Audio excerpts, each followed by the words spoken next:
Welcome. We are Neil, Luke and Dave. 340-somethings reminiscing on the runners and riders of 90s guitar music. We look at the bands who soundtracked our youth on both sides of the pond and interview some of our heroes from the bands that defined a generation. You'll hear about the good, the bad and the ugly of 90s guitar music. This podcast is Stupid and Contagious. Hello and welcome to the Stupid and Contagious podcast stroke rock and roll true stories episode. This is episode 52 of the Stupid and Contagious podcast. It's just me on my own. Luke's in out of Mongolia or something, and he's on holiday somewhere else. So yeah, this is another one of our, I call it August interview special. Luke called it a summer special, I think, but you know, just the ones where it's just us individually with an interview. In September, we'll be back to normal services with Dave talking his nonsense and us all just talking nonsense before and after the interviews. This week, I am talking to Sydd from Rock and Roll True Stories. Now, Rock and Roll True Stories, it's a channel on YouTube and basically does what it says on the tin. He puts together these really cool videos of rock and roll true stories, and he does like history of videos and all that sort of thing. I love that sort of thing. Obviously, this is a 90s podcast. He does a lot of music from the 90s, bands from the 90s, a lot of grunge bands, and EMF. There's one on Jesus Jones, I think. So, you know, there's some British bands on there as well. So, yeah, we thought we'd get him on because I really like his channel. We thought this was a good time to bring him on. He's a lovely guy. Sydd, his name is.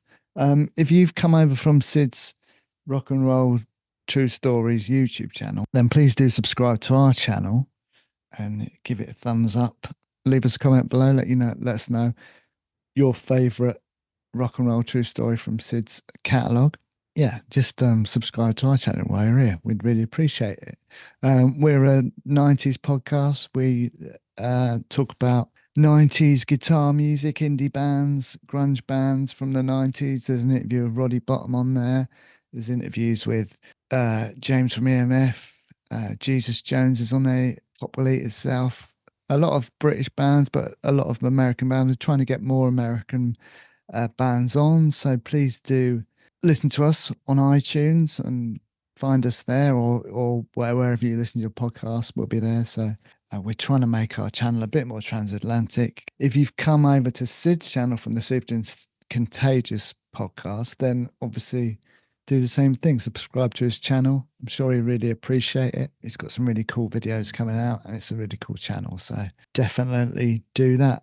This is part one of two parts. So after you've watched this half of the interview here, then please do follow the link in the description below and listen to part two on Sydd's channel. If you're listening on iTunes, then you'll just get the whole thing all in one.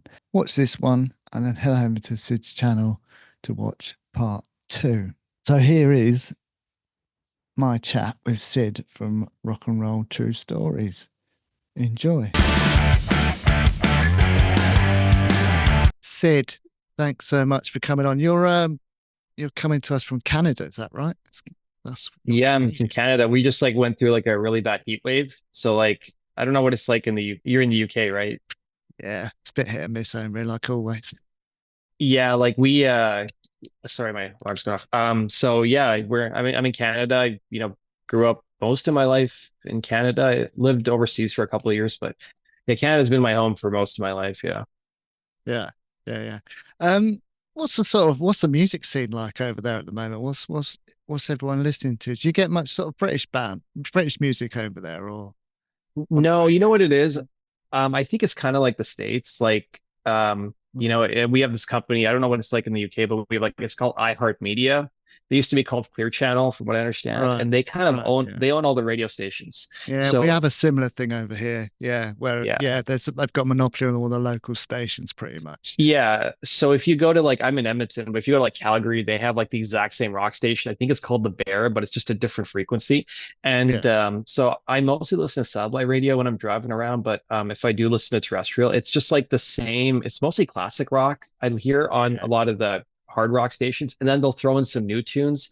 but they're all from the same bands. It's like Nickelback, Saint Estonia, I think is the name of the band. I hear a lot. They'll play maybe Queens of the Stone Age on that, or maybe like, and I like Queens of the Stone Age, and Yeah, but yeah, yeah, it's like the same set, 5 to 10 bands who are played. I don't hear British music ever, like the Struts or any of that stuff. I have to like go yeah. online and listen to that stuff, Oh, or that's maybe I'll interesting. hear it on a specialty station Yeah, on Sirius. But on satellite radio, I listen to like the 90s station. The Lithium's like grunge and alternative. yeah, And now yeah, my daughter's at an age now where she's like, I'm telling you, like, I'm like, see this song, this was big when I was a kid, 20 years ago.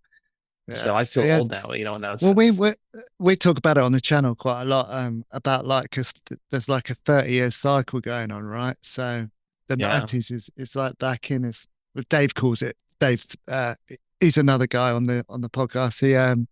He calls it the 30-year echo, where sort of the same music from 30 years ago is now like my nieces are the same. They're listening to Nirvana and stuff, and it's cool, That's right? cool. It's Yeah, cool because I walk around and I see kids like really young kids like wearing Nirvana shirts and I'm like, is yeah, this like a yeah, yeah. fashion statement or is this like do they actually like Nirvana or do No, they like Guns N' Roses or whatever? I think they genuinely do. Like Dave's son put Nevermind on the other day, and he said it's the best thing he's ever heard. And there you go. Do you know what I mean? I remember when Nevermind came out. Because I got exposed. I have an older brother who's like 7 years older, and he lives in the States. But I mean, he exposed me to a lot of music that like because he was 7 years older, so he was listening to like a lot of the grunge bands in the early '90s. And then remember Yeah, he yeah, had Use Your Illusion. I think he only bought one of the tapes, but he had Use Your yeah, Illusion one, I think, or two. And so I got exposed to a lot of those bands through him. And then he got into like hip hop, and so I kind of got exposed to that through like yeah, the mid yeah. '90s and stuff too. So I owe a lot to him because he exposed me to a lot of music. That's good, man. I mean, the reason we got you on, you've got a really successful YouTube channel, Rock and Roll True Stories. Is that's I've got the name right, haven't I? Yeah, it's I've been doing it for like 5 years. It doesn't feel like 5 years. It feels like it's just a blur. Like, I feel like we've done so many videos where people are like, "Hey, have you done this band?" And I'm like, "I don't think I've talked about them." And I'm like, "Oh, I did do a story on them. I just don't remember." Right, because you've got like 500,000 subscribers. Is that right? That's a lot. I mean, I know how hard it is to grow a It's YouTube channel. So it's crazy. Like, I started my YouTube channel a month before my first daughter was born, just yeah. for the fun of it. I've been Mm, working for like 10 years and I don't know what field you work in, but I feel like, if you're working in the corporate world, you kind of get disillusioned after a while and you're like, is yeah, this yeah, all I'm going to be doing my life? And I want to do something. I need an outlet. And I didn't yeah. expect anybody to watch my videos, and I still have a hard time believing people watch it. But, um, I just started it and people liked it because nobody at that time was doing like Alice in Chains videos and Right, those right. Yeah, kinds of yeah, bands from the 90s, and people seemed to like it. And then, it's went through so many iterations too. I think I've gotten better at writing and doing that yeah, stuff. And I think we find those unique stories. And now I feel like I was telling my wife, I said, I feel like I'm doing my best work in terms of like the detail we're putting in our stories. Like, I'll give you an exclusive. Like, we got a really cool week coming up. Like on Monday, I don't know if how big those 90s ska bands were in Britain, but like 311, we're doing like a whole story yeah, on yeah, like the yeah, rise of 311. yeah. And then Wasp is a band that people have been bugging me to do forever. So they're coming Yeah. next week. And then there was we were talking about grunge, but like there was this story from the 90s of Eddie Vedder um, selling Ticketmaster tickets. So like while Pearl Jam was embroiled in their feud with Ticketmaster, Eddie Vedder found himself at a record store. And then the same afternoon, he was working at the store while he's like the biggest rock star in the world, or one of Yeah, the yeah. biggest, and he was selling Ticketmaster tickets. So we got that story coming too. So I think See, we that's find what. those unique stories that Yeah, other that's people what don't do. I mean, that's what we love about your channel. That we sort of stumbled across it. Yeah, because we're all about stories on this podcast too, and we're similar to you. We're sort of still. Well, I am sort of stuck in the 90s. I love that period of music just because Yeah, I it feel was when like I was young, and you know. yeah, and that's been one of the things too. It's like '90s to me is like my favorite era of music, and I don't see any new era coming that's going to probably replace that. But and part of it too is like you look at the '90s, and I've been listening to a lot of like the Fatboy Slim.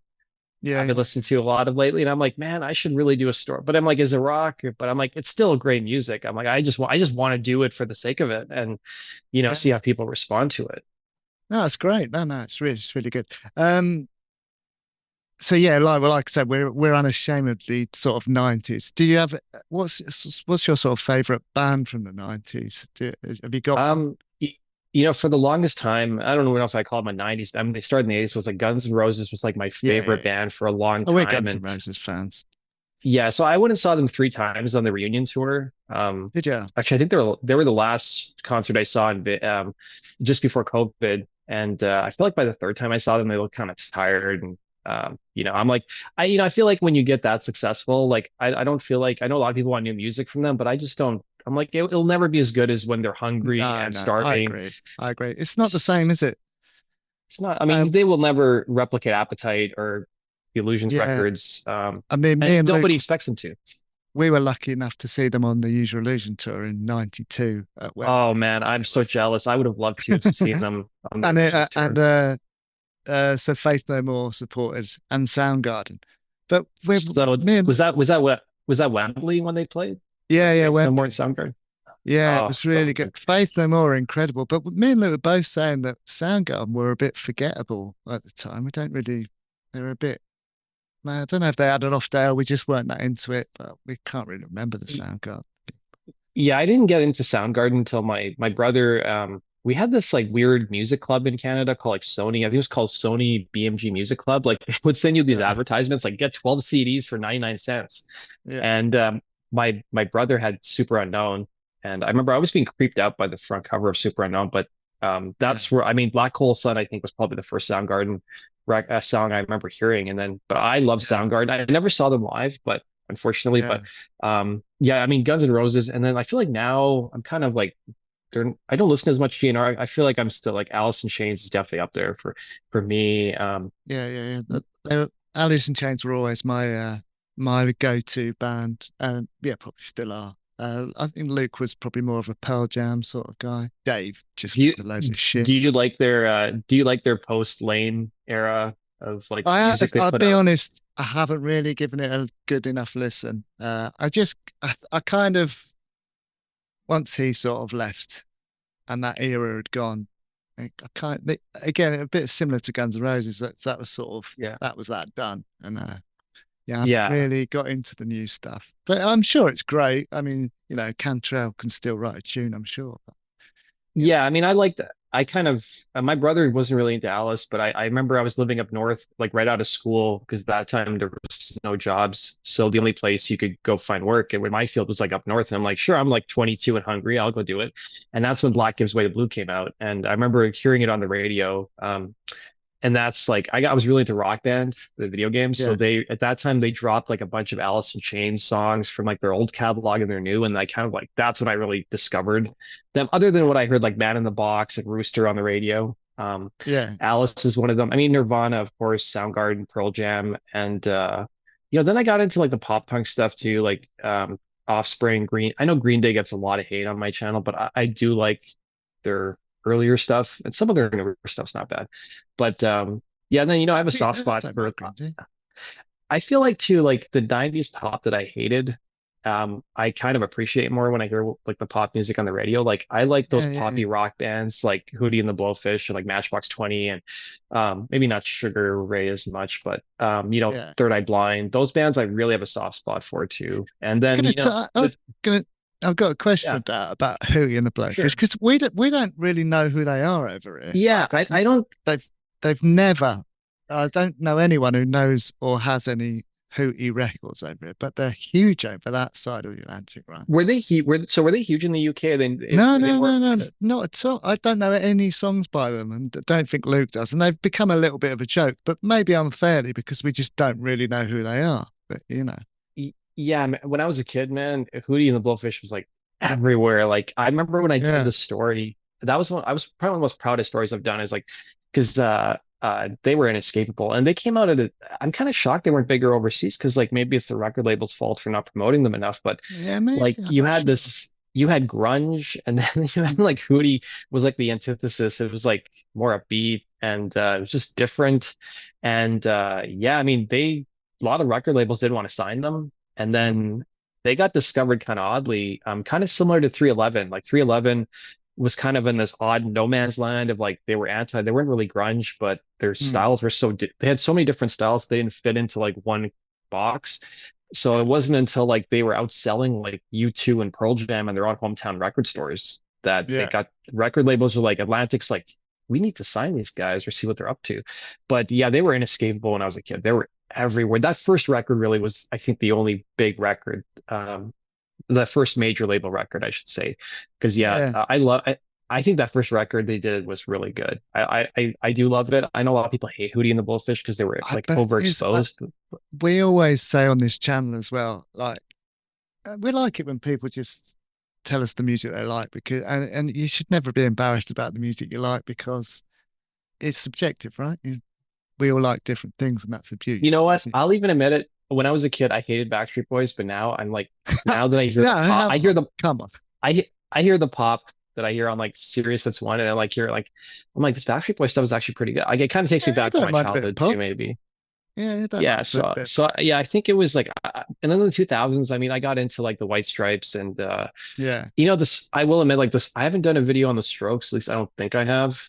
Um, yeah, I'm not as big of a fan of like that some of those other bands that were like the revival of rock.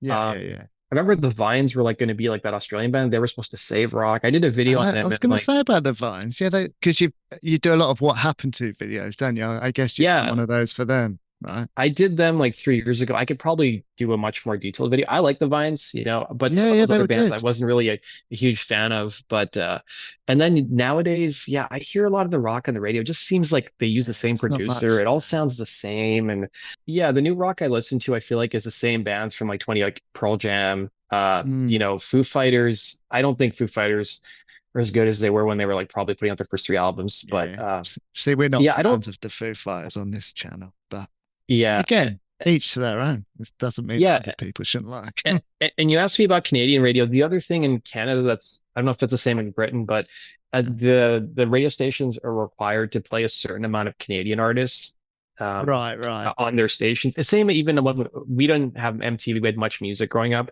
but they have to play. So like the one band you will hear, in, at least where I live, is Yeah, God, what is how come I can't remember their name now? Tragically Hip. They're massive. They're a Canadian band from Kingston.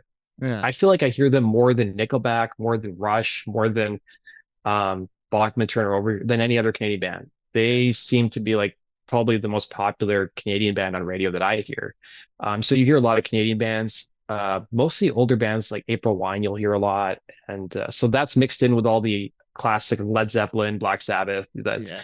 so I guess actually, you know what, there is British stuff. I should, I newer British stuff I don't hear on the radio, but like, classic rock, I hear a ton of like The Who, Black I mean, Sabbath, that kind of stuff. I'll be Yeah. honest, I don't really listen to the radio much over here anymore anyway, so it might be similar over here. I'm not really sure, to be honest. Yeah, I From feel like like the radio, like I feel like and then I hear some new stuff like on Sirius, like John Mayer's got his own channel. So like I'll mm, hear like a wide variety of stuff on there. Or I listen to, like the classic, I think it's called classic vinyl or like second wave. Like yeah, I there's think so it's many called places you can go. yeah, It's there's so many places you can hear. But the one British band I did hear that I haven't listened to their newer stuff, but like Royal Blood was like a band I got oh introduced yeah, to, I think. they're from near where I live actually. Yeah, they're a Okay, yeah. good band. Yeah, yeah, Yeah, so like yeah, that's probably the newest band I probably listen to. I feel like yeah, rock is, I keep hearing about this, so rock's gonna come back someday in a big way, and I don't know. I hope it does, but we'll I don't see. I hope think it so. will. Yeah. Um, look, going back to your channel, a lot of your videos, they're inevitably about sort of tragedy, the Yeah. classic rock and roll stories, I guess.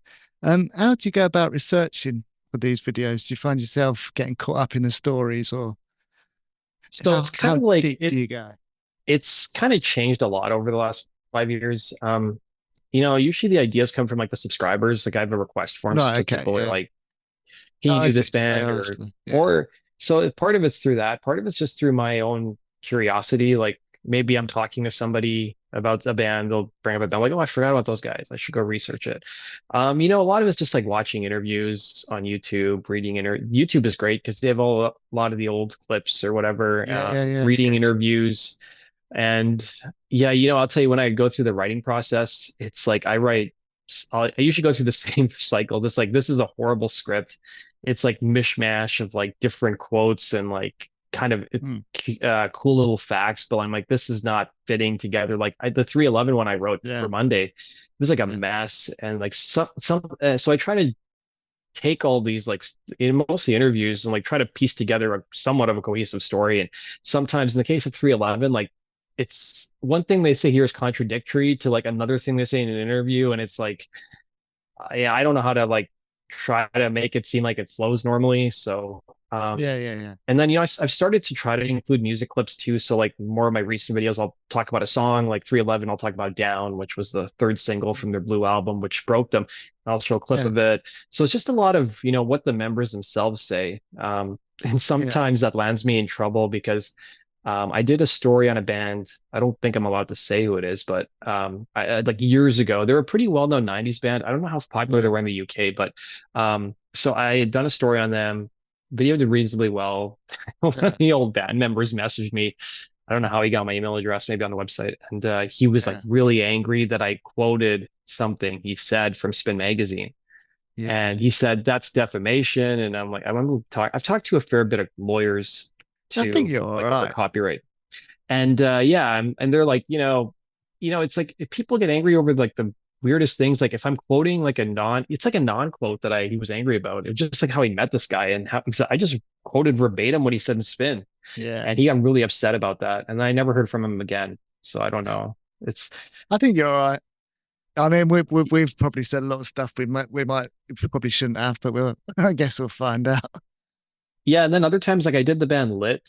I Yeah. don't know how popular they are in the UK, but I mean they were big when I was a kid. They had that one record in Yeah. the late 90s, and like one of the guy's son responded and he's like, "Hey, this is like a really good story. You did your homework. That feels Yeah, really that's good cool. when you that's Yeah. I'd say my research has gotten way more detailed than it was like when I started. Like I think those band histories I did when I started were like 7 minutes. Now they're like Yeah. 20 minutes or 30 minutes. In Yeah. the case of It's like a lot. Linkin Park or Jane's Addiction, it's like 45 minutes. So Yeah. I try to make it as I think the compliment you can get is like when a fan of a band is like, "Hey, I love this band. I learned some stuff from this video that I didn't Yeah. know Yeah. before." That's cool. That's what it's all about, right? And I re- I try to remove myself. I try to like not give my opinion because I feel like YouTube is so full, and I try to like just tell the story tell the without story. Yeah. judgment. Yeah. Yeah, That's that's what I what try to comes do. across. Yeah. Um, you did a video on Blind Melon. That story Yeah. is particularly tragic. Have you seen the documentary? I think is it called All I Can Say? I can't remember what it's called. Yeah, I saw bits and pieces of it I watched a little bit of it when I was researching that story. And Yeah, I want it's to read, really there's a book. Did you read the book that didn't it's haven't read called, the book. Haven't yeah, I read the want to book, read but the book. And man, that's a really horrible story. I interviewed Doug Goldstein. He was the yeah, Guns N' Roses manager during the Use Your Illusion tour days. And then he also yeah. managed Blind Melon too. Oh, really? And Yeah, yeah, so I think from what I remember, we talked to him about Shannon Hoon, and I don't think he was super involved with Blind Melon's day-to-day stuff, but mm. yeah, I think it's just such a horrible story. I mean, it's kind of like I feel like I've It's- done so many of these stories that it's just like, it feels like you take a person who has a lot of childhood issues and it's then a you give classic them the story, isn't world, it? you give them the keys to Mm. the world, and it's just like the same tragedy that happens again and again, right? It's really I mean, he just terrible. wanted out, didn't he? He just wanted a normal life, pretty much, and but he couldn't Yeah, really get out of it. and it's weird too, like having kids. It seemed like he was happy to have a Yeah, yeah, child, and yeah. That's the thing. he was staying clean, and it's just like, I mean, thankfully, never having gone through addiction or any of that stuff. I mean, it's like, Mm. I mean, that just shows you how strong it is in some people that trumps Yeah, whatever is man. going on in their personal life, which is awful. It But is. yeah, It's it's just the repeated story. I feel like you don't hear about it as much these days in rock stars, maybe because social media yeah. is everywhere and people are more like private, or they're more sneaky about it. Because could you imagine if social media was around in the mid 90s with some of Oh these man. guys, or the 80s? I know. It's just it's a different world now, and it really is. I watched one of your videos last night actually on Queensryche, and it's quite funny because I thought I was the only person who ever really listened to Silent Lucidity back in the day, but you did a whole Yeah, video on it. it was like I mean, it was a huge, I think it was like that. It was a single that really like made them. I mean, they'd already sold a Yeah, million there's a big song. records Yeah. of not Empire, but of like their previous record that came out in Mm. '88, Operation Mindcrime. But that was like the first song that was like a crossover hit. And by crossover, I mean like it was on the Billboard like rock charts, but then it crossed over the Hot 100, which is like typically more pop. But Yeah. it's kind of interesting hearing the backstory of like the Yeah, lucid dreams that's what I because love like about it. I love how the song you find out how songs come together and stuff. That's really cool. yeah, and I'm starting to do more of those like the song stories 'cause some of them are really cool, but like yeah, I mean it's just fascinating like a book will inspire that. And I'm somebody who's like I feel like I've had lucid dreams before too. Like you're dreaming, you can kind Yeah, of yeah, yeah. sort of shape the narrative of it. But I love the story too of Michael Kamen because like I first became familiar with Michael Kamen because I love the Metallica album they did with him, the first S&M Yeah, record. yeah, And yeah, then I didn't really know much about him, but then you read his, I mean, sadly he passed away, I think in 2003 due to cancer, but yeah, he had like a long, really accomplished musician, like doing movie scores. He did work with like Pink Floyd, and of yeah, course he worked with Queensryche. He'd worked with Queensryche a couple times actually before that yeah, song. But it's kind of funny the producer was like, yeah, I don't really see it. And it's everything's yeah. 2020. Like you can't imagine. It's like The Gun best songs Axl always happen yeah, like that, though, don't they? Axl Rose had November Rain back in like 1983 of just like a Yeah, 20 yeah, minute piano piece, and then people yeah, were like, okay, it's never going to turn into anything yeah, great, yeah. right? Yeah, So it's a bit like Queen when they did Bohemian Rhapsody. Like the right. record company were like, no, I can't release that. It's ridiculous. They're like, well, Yeah, I feel like Queen is a oh yeah, that there's like another because of like Rock Band, and I feel like I didn't really talk about some of the '70s bands, but like I mean Queen is one uh, of my favorite bands, and like Led Zeppelin and the Stones. So I mean I love all that stuff too, but I feel like Queen I haven't probably done enough stories on. I probably should do more stories on those guys. that's all right. We're more of a '90s channel anyway, so don't worry about Yeah. any of that. Um, we had Roddy Bottom on our podcast. He's a lovely guy. Oh, from You've Faith No got More. Okay. yeah, you've got quite a lot of Faith No More videos on your channel. I haven't I done a mean, full history on them. I'm going to do it this year. I yeah, will do it this. I need to do it this year. Yeah. you did one of Mike Patton's best pranks. What Yeah. can you remember any of them? I Yeah. didn't So have a like chance to. so there was like three bands that he toured with that I talked about. There was Guns N' Roses, which Faith No More hated touring with. It was kind of funny because if Yeah, you've read Slash's book, that's what I heard that they didn't enjoy it. Roddy was a yeah, bit cagey about it, but yeah, we got that yeah, I impression. think yeah, because in Slash's book he says like they were all big fans of Faith No More. I think when like Guns N' Roses were writing the Illusion records, they had The Real Thing like always playing kind Yeah, of I like don't think it was in the back. reciprocated. Yeah, it was kind of funny because Soundgarden was on their tour and they were big. That's Axl right. Yeah, was a big fan of Chris Cornell, and I mean Slash worked with Chris Cornell later on, but yeah. yeah. So I mean there was so I remember like they would ask people to throw garbage on stage. Like this is when they were playing stadiums, not arenas, like stadiums, like 60,000 Yeah. people. So Patton would ask people to throw garbage on stage. So then the GNR people, like their crew, would have to I clean know. it I up. remember. There I was remember one. that. Yeah, they did used to chat. Yeah, that's right. Yeah, yeah. Yeah, I remember that. there's a clip on MTV on YouTube, you can see it. Yeah, yeah. And I think where they were in Prague or something. And then there was a rumor that he had I went to the bathroom and Axel's like orange juice or something. I think he came out and said I didn't actually do that. It was just like a joke. But yeah, I think he urinated on his teleprompter because actually sings with a teleprompter. And I then bet they probably did, happened. yeah. And then Billy Idol they toured with, which is kind of an odd pairing. Yeah, yeah. No, Um, I've got that down here. Yeah, it was And good. so they had done some pranks. Like I think it was the last day of the show, last day of the tour in Seattle, and they had like Yeah, pranked each other on stage. And then they did a tour with L7, yeah. and I think they had went to the bathroom or something. I'm trying to remember. He went to the bathroom and like one of the catering items or something. Yeah, and I felt like each of those bands. I know they talked a bit about Billy Idol. They felt uncomfortable on the tour, but they didn't really go into detail. Like maybe it was too Yeah, yeah, yeah, big of an audience or something. But yeah. um, I like Billy. I like L7. I mean those were L7 Yeah, was I remember. Yeah, they were great. yeah, yeah. We're trying to get them on, but yeah, they're great. Yeah, I'd done a history on them, but like I said, I mean I feel like I look at some of my older videos and I'm like, I want to redo that. I want to do a much more detailed, in-depth story on that because I could probably Yeah, add more detail. I think that's the same with all our channels. Like we'd like to go back and Yeah. redo some of the Like, earlier interviews, but yeah, like Eve 6 was one of those. Eve 6 I did like solo. It was like 7 minutes. I'm like, Eve 6 is like, I'm like, I could probably do more detail. And so I put out an Eve 6 video, like it was like 20 minutes or something. And I was really proud of that. That one was cool because it was actually my grad song, one of the Eve yeah. 6 songs. Oh, I was really? asking people some of their grad songs, but it was kind of funny. Some of the people, like what the list was, it was like you could tell they were from like born in the 2000s or sorry, they graduated in the Yeah, 2000s based yeah, on when the yeah. song came out. You've got some quite niche videos in your thing. Rock bands who helped police find murderers I found that one quite appealing.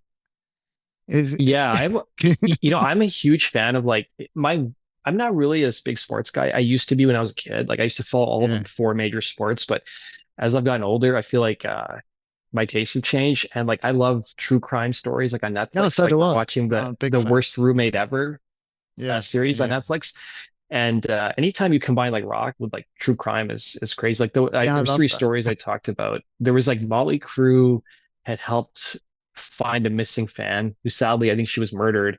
Yeah, that's They right. had worked Yeah. with police, and I was able to find the footage of them like on America's Most Wanted, like talking to her Mm, family.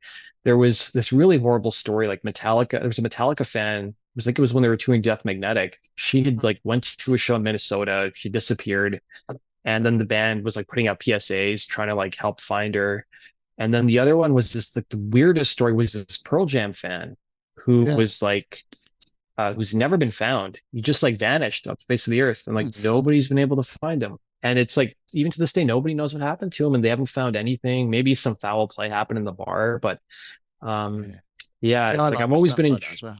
I've Well, always obviously, I been don't like like that they've gone missing, but I like I like true crime stuff. it's just different, it's instead of talking about like 10 or verses, Yeah, it's like a yeah. No, I different like it. It's a story. different angle. Yeah, So I think that's kind of what we do different on the channel. And then, I was telling you about the Eddie, the one I'm coming on this Friday is like Eddie, or later yeah, this week is Eddie Vedder working at the record store selling Ticketmaster tickets. Like, that's yeah, kind of yeah, yeah. different. I look forward to that. I also Yeah. saw one rock stars who can't stand Bon Jovi. This is part one of two parts. So after you've watched this half of the interview here, then please do follow the link in the description below and listen to part two on Syd's channel. So there we go, Syd from Rock and Roll True Stories. So thanks so much for coming on. Really enjoyed that chat. Love your channel. So just keep doing what you do. If you are new to the Stupid and Contagious podcast, then please do subscribe to our YouTube channel, listen to us on iTunes or on any of the major podcast platforms. We're there. So go and find us there and tune in each week where we talk to members of indie bands, grunge bands. There's an interview of Roddy Bottom, EMF, Jesus Jones. There's loads of stuff on there. So go and listen to the back catalogue. It's a really friendly group. Join the Facebook group. We'd love to see you there. We'd love to have some more sort of Canadians, Americans, people from that side of the Atlantic listening to our little podcast. We're trying to grow it. We're all into our sort of grunge music and we were around at that time. So yeah, come and join the crew and let's grow the podcast and get more of your favorite artists on. And if you've come here to the Rock and Roll True Stories channel from Stupid and Contagious podcast, then do subscribe to Syd's channel. He's got some really cool videos coming up soon. So, and go and have a look at his back catalogue. There's loads of cool videos on there. That's it from me. I'm contractually obliged to use Dave's catchphrase at the end of this. So, see you in a minute.